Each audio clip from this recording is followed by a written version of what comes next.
This video is sponsored by Granite Studio, RKTF University.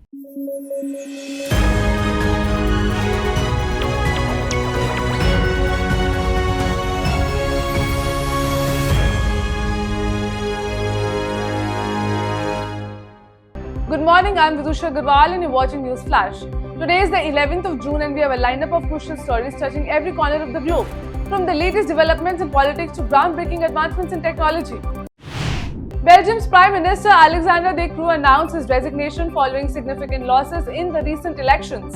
On what was termed as Super Sunday, Belgians cast their votes for federal and regional governments as well as the European Parliament. The Indian Space Research Organisation is gearing up for a pivotal moment in its reusable launch vehicle program with the third and final landing experiment. This mission represents a critical step in ISRO's ongoing efforts to develop cost-effective and efficient space travel technologies. Talks between Pakistan and the International Monetary Fund ended without resolution due to disagreements over proposed new income tax rates for both salarized and non-salarized individuals and the imposition of a standard 18% sales tax on goods in the agriculture and health sectors, according to media reports on Sunday. The Indian Space Research Organisation has released a series of images capturing the dynamic activities of the Sun over the past month. These images were taken by the Solar Ultraviolet Imaging Telescope and the Visible Emission Line Coronagraph aboard the Aditya L1 spacecraft. In an official statement, ISRO detailed the events of the week spanning May 8 to 15, with a particular focus on significant activity in the active region AR13664 on the Sun.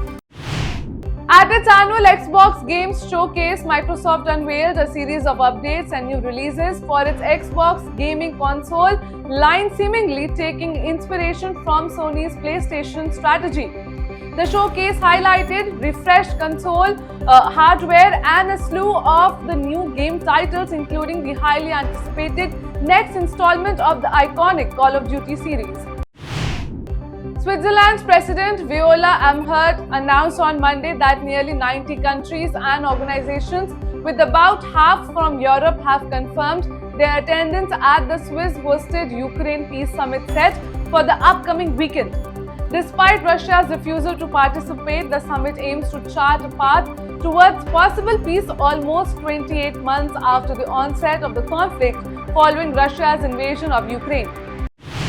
The conflict between West African neighbors Benin and Niger has escalated recently with the arrest of 5 Nigerian nationals by Benin. These individuals were alleged to have illegally entered the port of the same. In response to, Niger has accused Benin of arresting employees of its national oil company who were reportedly present at the port to oversee the loading of an oil shipment. The last operational hospital in El Fasher, Western Sudan, has closed following an attack by paramilitaries, reports Doctors Without Borders. The conflict, ongoing for over a year, pits the regular military under Army Chief Abdel Fattah al-Burhan against the paramilitary Rapid Support Forces led by Mohammad Hamdan Daglo. India's mutual fund assets surged to 58.6 trillion rupees in May, marking a near 10 trillion rupees increase in under a year, the fastest on record. While it took 5 decades to amass the first 10 trillion rupees since 1964, the industry added the last 9 trillion rupees in just 6 months. The rise of the far right in European Parliament voting on Sunday prompted French President Emmanuel Macron to call for a snap national election, adding uncertainty to Europe's political future. Despite the Centre, Liberal and Socialist Party maintaining a majority in the 720-seat parliament, the vote dealt a blow to leaders in France and Germany, casting doubt on the major powers' ability to drive EU policy. Australian Prime Minister Anthony Albanese has called for calm among activists on both sides of the Israel-Palestinian conflict after the US consulate in Sydney was vandalized on Monday. CCTV footage captured a person in a dark hoodie using a sledgehammer to smash 9 holes in the reinforced glass windows of the North Sydney building around 3 a.m. It is time for a break now. We'll be back with more news. Stay tuned. इस तरह RKDF विश्वविद्यालय राज्य और देश के आधुनिक और उच्च विश्वविद्यालयों में से एक है। आरकेडीएफ यूनिवर्सिटी, ये है RKDF university. RKDF university, a world-class university. Education glorifies nation. The ministry offices in Luton's Delhi, Hotel Janapath, as well as airport terminals. Granite Studio India, with its prestigious brands, rich experience, and the trust of our clients, can be your reliable partner. We are here for you, for innovating, processing, supplying, and executing in stone.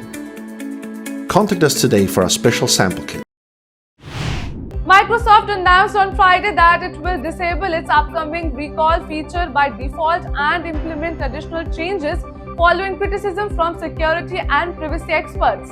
The recall feature, launching in preview, aims to help PC users easily retrieve previously viewed information on their computer. However, the initial design raised concerns about potential vulnerabilities that could allow hackers to access sensitive private information. New Japanese laws facilitating the deportation of failed asylum seekers took effect on Monday, sparking concerns from campaigners who warned the new system could endanger lives.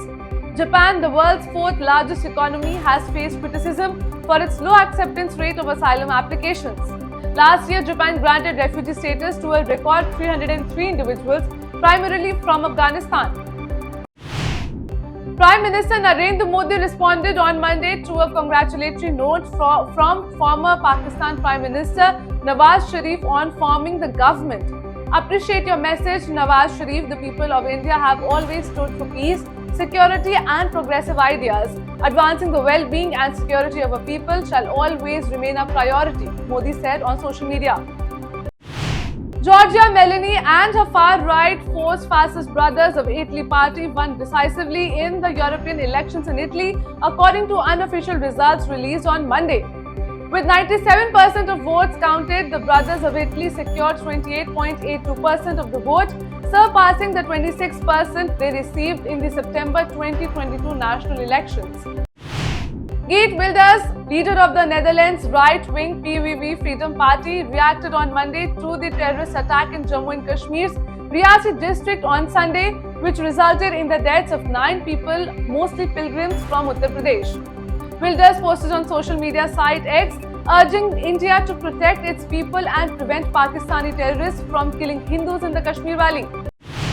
In its first meeting on Monday, the newly formed Modi 3.0 cabinet led by Prime Minister Narendra Modi approved the allocation of an additional 3 crore rural and urban households for house construction under the Pradhan Mantri Awas Yojana Gramin. The newly inducted ministers arrived at the Prime Minister's residence at 7 Lok Sabha Kalyan Marg to participate in the discussions. Sajid Saifullah Judd, believed to be the Lashkar-e-Taiba commander in Kashmir, is suspected of directing the local Lashkar-backed group, the Resistance Front, to execute the attack on a passenger bus in Jammu and Kashmir's Riyasi district. The attack resulted in the deaths of 9 people and injuries to 41 others. The Eknath Shinde-led Shiv Sena reaffirmed its unconditional support to the NDA government on Monday, following dissatisfaction from one of its MPs over the lack of a cabinet berth.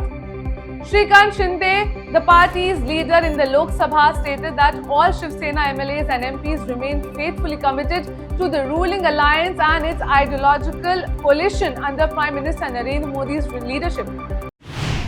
Prime Minister Narendra Modi on Monday congratulated Prem Singh Tamang on taking oath as the Chief Minister of Sikkim and wished him a fruitful tenure. Modi said on X that he looked forward to working with Tamang for the state's progress. That's all for the headlines of the day. For more updates, download the app and keep watching Rhythm.